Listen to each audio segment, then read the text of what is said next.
هيجا خبيمتوتا هردفتوتا channel فرحان محمد يجودا أكم يتن فيادا نجينا ربي بكجيتن تيسين برا هاجراتو يجا الرسغا كما تكنولوجي تين فيديو تكيسين كفن ربنا جرا فيديو تن مالي يجون كيسن نولو يجودا فيديو كن أكما أمان درا موبايلي خينا فيدامني إسين غرسيبنا تيجودا فيديو كن أكاتاتي كمبيوتر خينا فيدامني password wifi keenya beekuu dandeenya jechuudha.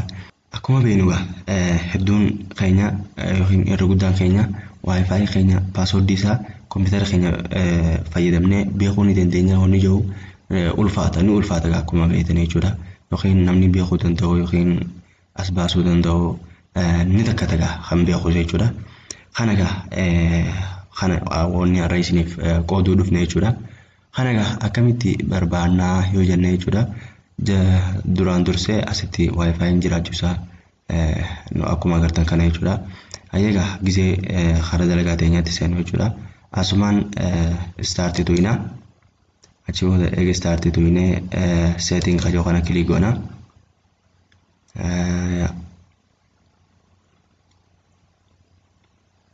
Settingin eega kana nuuf fide jechuudha.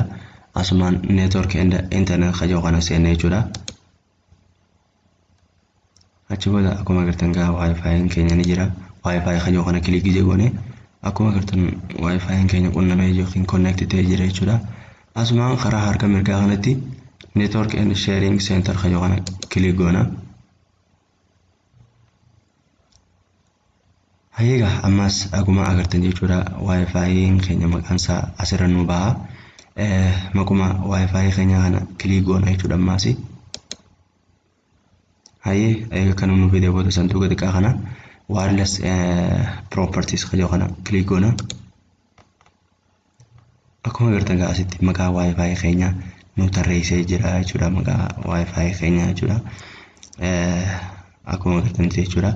Asuma gubbaa kana irratti connection qajoo irra waan jiruuf amma security qajoo kana kilik goona.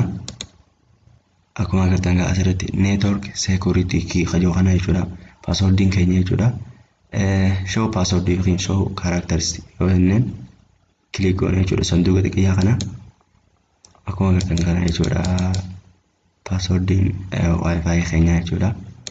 Kana egaa kabajamtoota hordoftoota channel Farhaan Muhammad qophiin argaa isinii qopheeffanne kana fakkaatti. Viidiyoon kun akka warraa baratanii itti bashannantan abdii guddaan qaba. Kana waan ta'eef obboleeyyan keessan kanuma akka keessanii kanatti waan hedduu waa'ee teknooloojii biroo barbaaduuf dabarsuudhaaf jechuudha. Laayikiitu kun hin dagatinaa jenna. Akkasuma nu cinaa dhaabbatanii wantoota teknooloojiidhaan wal qabatan waan adda addaa karaa moobaayiliitiin haa ta'u karaa kompiitaraatiin isiniif qopheessuudhaaf jechuudha. Nutis qophiidha. Isinis nu jajjabeessaa akkaataan nu jajjabeessitan garuu subscribe qofa godhuudhaan nu jajjabeessaa nu cinaa dhaabbadhaa isiniin jenna. Assalaamu alaikum wa rahmatullahi wa barakaatuh.